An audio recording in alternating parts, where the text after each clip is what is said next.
সুপ্রিয় দর্শক, বাংলার রাজনীতিতে এখন আলোচ্য বিষয় একটা।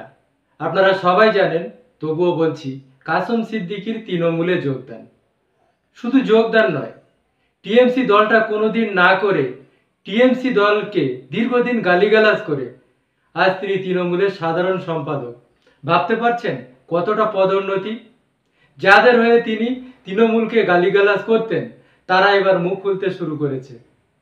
আজ কথা বলবো উত্তর চব্বিশ পরগনার যুগ্ম সম্পাদক মুছা কারিমুল্লাহ ভাইয়ের সাথে। শুনুন তিনি ঠিক কি বলতে চাইছেন।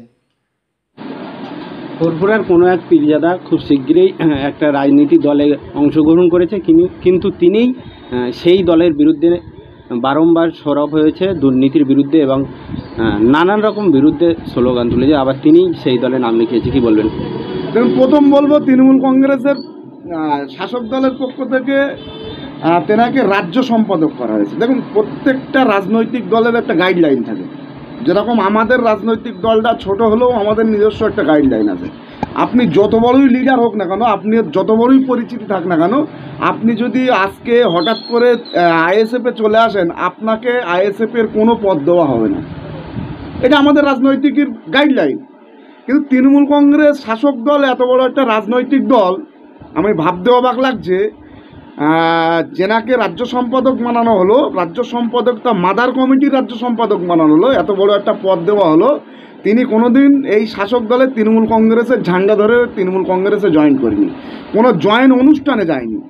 তারপরেও শুধু তাকে কন্ট্রোল করার জন্য, তাকে কাছে টানার জন্য, আব্বাস সিদ্দিকী নওশাদ সিদ্দিকীর বিরোধিতা করার জন্য, বিরোধী মুখ তৈরি করার জন্য, নওশাদ সিদ্দিকীর বিরোধী মুখ তৈরি করার জন্য তিনি ওনাকে রাজ্য সম্পাদক বানিয়ে দিল।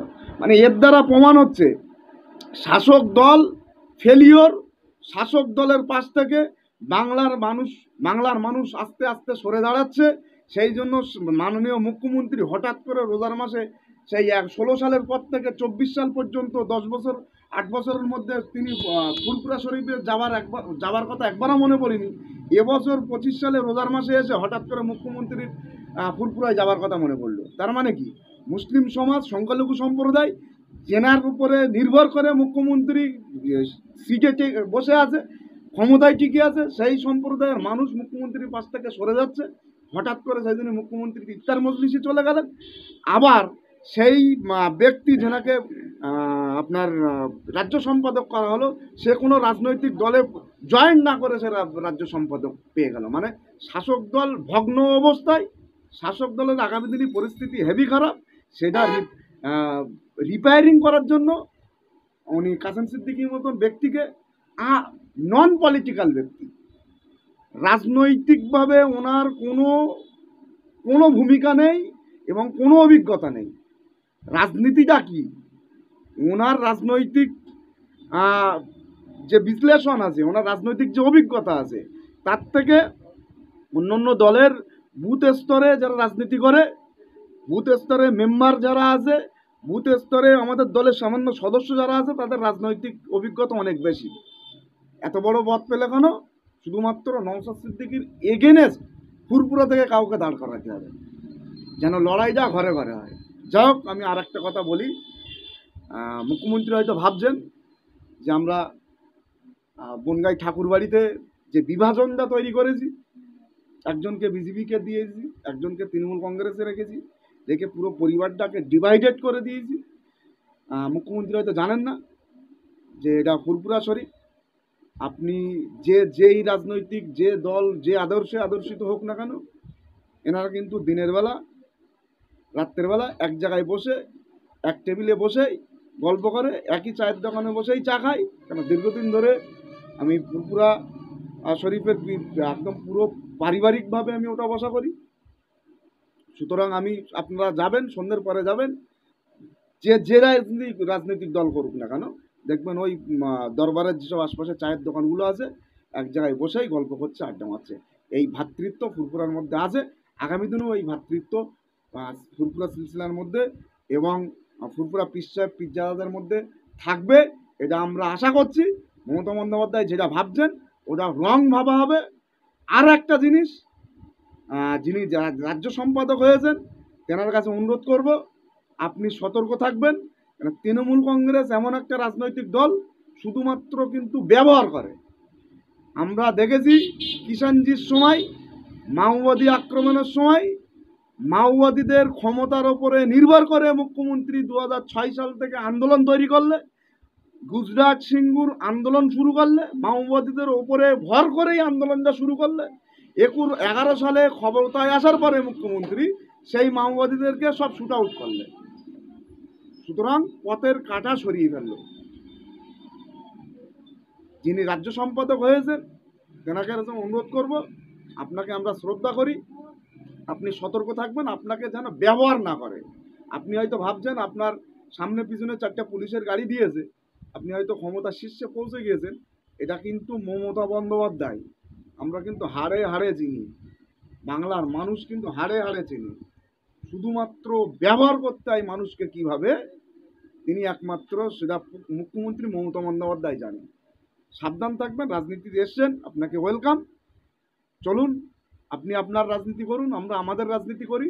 জনগণ মানুষ যাকে চাইবে তাকে নির্বাচিত করবে, কিন্তু আপনি সতর্ক থাকবেন। আপনাকে কিন্তু ব্যবহার করার পরে 26 সালে ইলেকশনটা মেটানোর পরে কিন্তু আপনার পরিস্থিতি যেন মানে রাজনীতির যোগদান করার আগে যেভাবে আপনার বাংলার মানুষ চাইছিল, যেভাবে আপনার বক্তব্যের উপরে ইফেক্ট পড়তো, 26 ইলেকশনের পরে যেন আপনার পুরো ঘরের যেন না ঢুকিয়ে দেয়। আপনি এমন পরিস্থিতি না হয় আপনি ঘর থেকে বেরোতে পারছেন না। যেহেতু আপনি রাজনীতিতে নতুন এসছেন, আপনার ছোট ভাই হিসেবে আমার ছোট্ট একটা অনুরোধ এবং উপদেশ, যেটাই ভাববেন না কেন আপনি সতর্ক থাকবেন। কেন মমতা বন্দ্যোপাধ্যায়ের কেউ চিনুক আর না চিনুক, আমরা চিনি, আমরা যারা রাজনীতি করি। আরও বিশেষ করে আমরা 2008 সাল 9 সাল থেকে কলেজ পলিটিক্স করে এসেছি। কম বেশি ওই রাজনীতির দলদের সঙ্গে আমি কিছুটা না হোক 16 সাল পর্যন্ত জড়িত ছিলাম। আমি জানি এরা কিভাবে কখন কাকে কাজে লাগায়। 2021 সালে পীরজাদা নওশাদ সিদ্দিকী এবং পীরজাদা আব্বাস সিদ্দিকী যখন রাজনীতির ময়দানে আসে, তখন অনেক মানুষ বলেছিল যে পীরজাদারা কেন রাজনীতিতে আসবে, কিন্তু এখন দেখছি অনেক পীরজাদা রাজনীতিতে। কি বলবেন? দেখুন, এখন একটা জিনিস প্রমাণ হলো যে আব্বাস সিদ্দিকী নওশাদ সিদ্দিকী সঠিক ছিল, সঠিক আছে, আগামীতেও সঠিক থাকবে। কারণ হলো যখন নতুনভাবে মানে একটা চলমান পরিস্থিতিকে ব্রেক করে আব্বাস সিদ্দিকী ভাইজান যখন দল প্রতিষ্ঠিত করলো, সবাই বিরোধিতা করা শুরু করেছিল, মানে পীরজাদা পীর সাহেবরা বিরোধিতা করেছিল। তারপরে আজকে 21 সালে আমরা ইলেকশন লড়লাম, 21 সালের পরে 23 সালে আমরা পঞ্চায়েত ইলেকশন লড়লাম। কিন্তু দেখা যাচ্ছে আজকে যারা বিরোধিতা করেছিল, আজকে সবাই আস্তে আস্তে সেই রাজনীতিতেই নাম লেখাচ্ছে। দেখুন, রাজনীতি এমন একটা জিনিস, রাজনীতি আপনার করতে হবে। রাজনীতি আমরা সবথেকে বড় জিনিস হলো, আমরা যেটা বলেছিলাম যে রাজনীতি দাদা হুজুর পীর কেবলা রহমতুল্লাহ আলাইহির রাজনীতিকে সমর্থন করেছিলেন। আমি আপনাকে বলছি, যারা সে সময় এই আব্বাস সিদ্দিকী ভাইজানের এই বক্তব্যটা নিয়ে সবথেকে বেশি বিরোধিতা করা হয়েছিল আর সবথেকে বেশি সমালোচনা হয়েছিল, আপনি যান, আপনি লেখা দেখে নেন। আল্লামা হুজুর বৈশিষ্ট্য আল্লামা হুজুরের লেখা, দাদা হুজুরের জীবনী 110 থেকে 12 পৃষ্ঠার মধ্যে স্পষ্টভাবে আছে যে সেই সময় মুসলিম লীগ সহ দাদা হুজুর রাজনৈতিক প্রার্থীদেরকে সমর্থন দিয়েছিলেন। একজন কেউ রাজনীতি প্রকাশ্য করে আর একজন কেউ রাজনীতিকে সমর্থন করে, দুটো এক জিনিস। যারা রাজনীতি, সব পীরজাদারা রাজনীতিতে আসছে, যে স্থানে দাঁড়াক না কেন, যে রাজনৈতিক দলে দাঁড়িয়ে আসুক না কেন, সবাইকে ওয়েলকাম, সবাই আসুক, একটা চলমান ভুল পরিস্থিতি ভাঙুক। শুধুমাত্র